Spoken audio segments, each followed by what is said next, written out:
ingene terakamo abajene ko botega amatwi abandi bakumva imigambi y'iterambere hama bagashora uburyo bwabo mu bintu batahura neza hama bagakora cyane.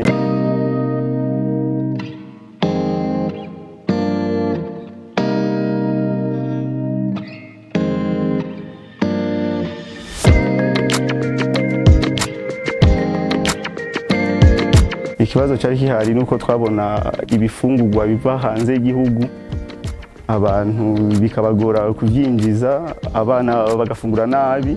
Duhingura rero ifu kubera abana umuntu abegereze ifunguro ikwije ingaburo. Nahise guhingura ibinyantete kubera tworohereze abene gihugu babitore hafi baja kubisuma bivuye mu mahanga. Uburyo twari dufise twari hasi cyane, twakoresha miliyoni 3. Twari dusanzwe twe turabadanaza imbere ku muntu ahingura. Nje nari isanzwe ndi umudandaza, inadandaza amavuta yo kwisiga. Twakoresha imashini imwe ikobora, iyindi mashini isya zibiri. Izo mashini twatanguranye uruganda. Umenye harimo umukozi umwe afite ubumenyi yize bijanye n'ukuntu bahingura. Niwe yaje hama afroma abandi.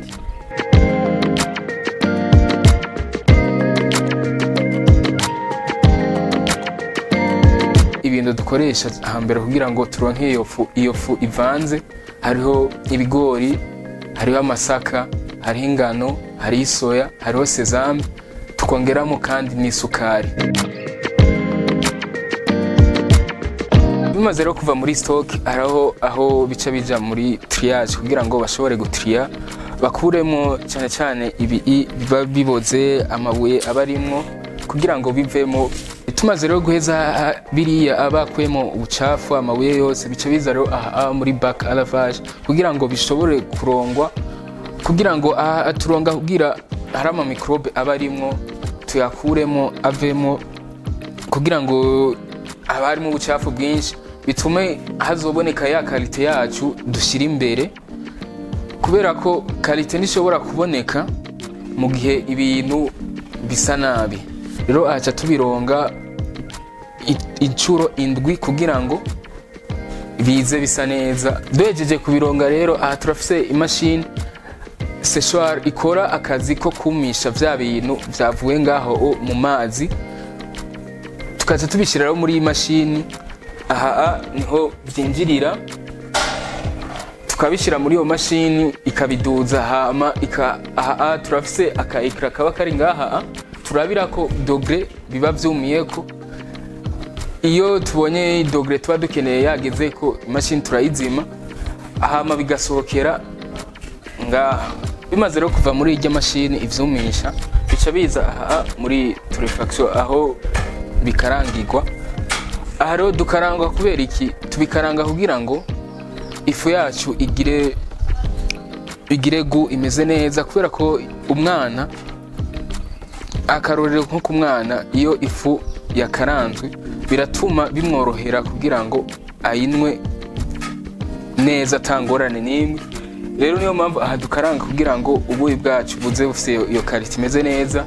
Ikindi naco umuriro biri mu bintu navyo nyene bishobora kugabanya ama microbe amwe aba yaducise hari hose. Ku muriro arashobora kugabanuka.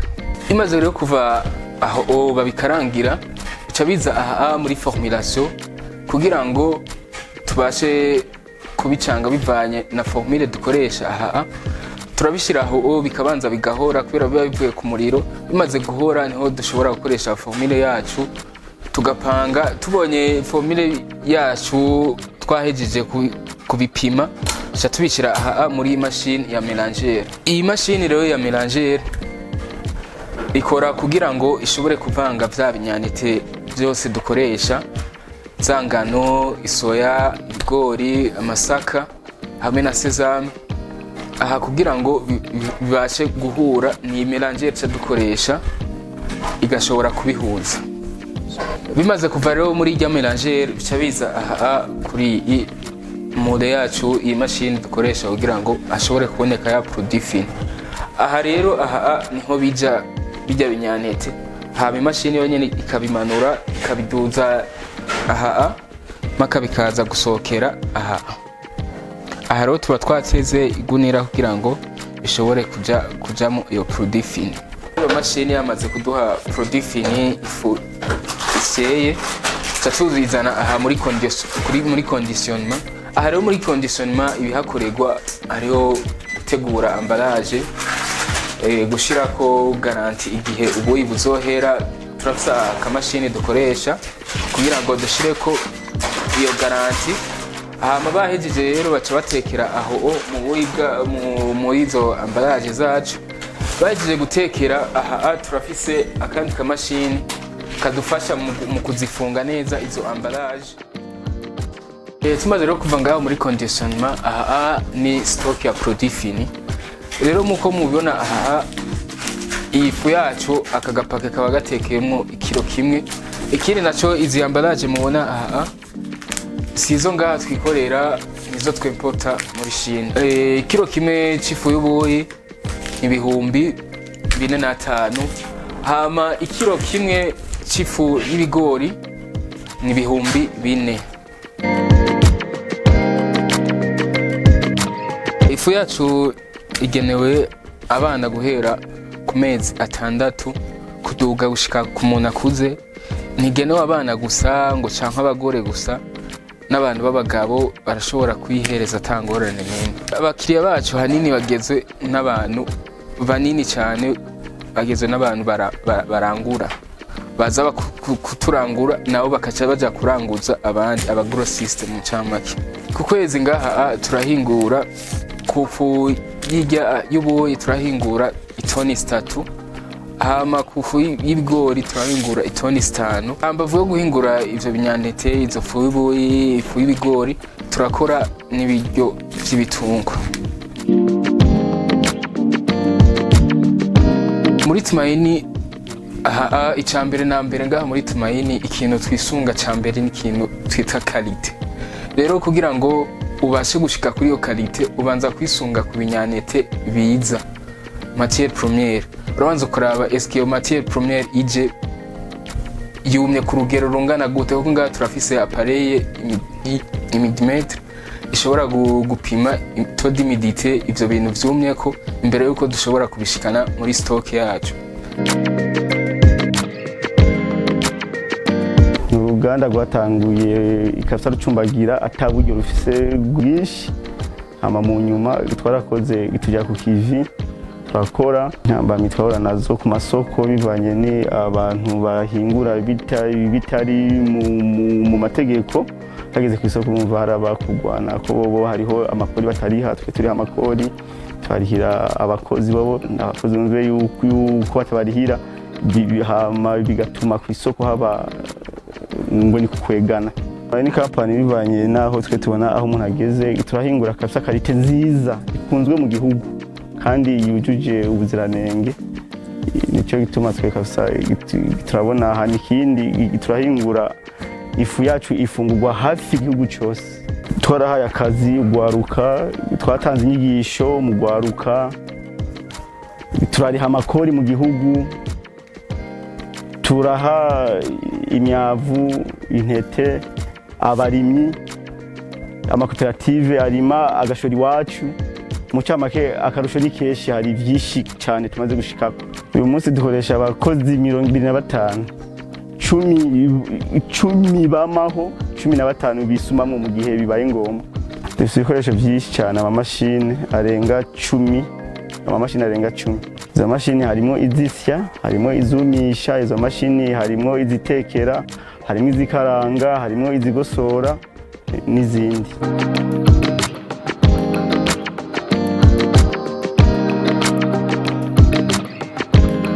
Tumaze gutangura haraje umugambi wa paeje ushigikira ugwaruka, twaragwituye baraduha amafaranga, hama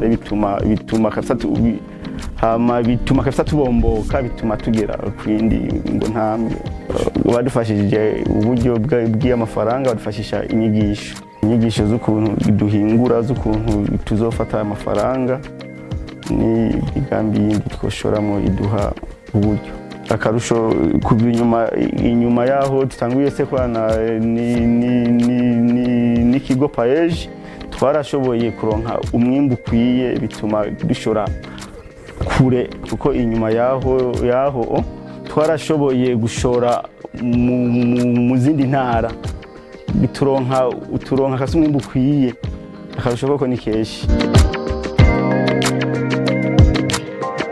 Ingeno terakamo abajene ko botega amatwi abandi bakumva imigambi y'iterambere, hama bagashora uburyo bwabo mu bintu batahura neza, hama bagakora cyane. niyo ntuze ingeno gira umugambi abandi bajene.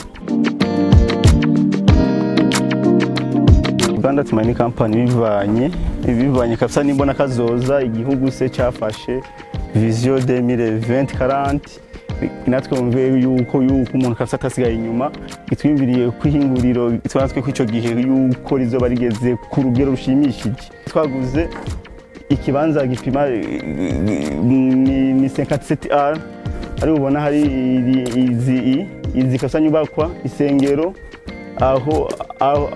aho badandariza ibiro ibiki, aha naho namahangare azokorerwa ifu y'ubuyi, ifu y'isembe, ifu y'imyumbati n'ibindi twimvira ko tuzokora muri kazoza. Wifuza ifu ya Tumaini Company cyangwa ashaka gushika ku ruganda rwa Tumaini. Uruganda rwa Tumaini ruherereye mu ntara ya Muyinga, komine Muyinga, korine Muyinga, quartier Swahili, ku barabara rya 3. Hama udashobora gushika aho hafi afise icaba ashobora kubaza, turafise Facebook, turafise Instagram na Twitter, hose izina akaba ari Tumaini Company. Tukaba dufise na website yose ari www Tumaini Company .com. Tukaba dufise na email ariyo tumainicompany@gmail.com. Ikindi naco tukaba dufise ni nimero ushobora kuturonderako, yaba apeli sanzwe canke WhatsApp ariyo 69 68 30 25. Hama kukeneye nawe ifu irahari mu ntara zitandukanye, nk'Ibujumbura urashobora kuyironka kwa Siyoni, kuri Kotebu, muri Ville no mu masupermarket atandukanye mu gisagara ca Bujumbura. Ingozi urashobora kuyironka ku isoko rikuru, Igitega uko nyene ku isoko rikuru, no mu Kayanza uko nyene, ni Muyinga urashobora kuyironka mu isoko rikuru.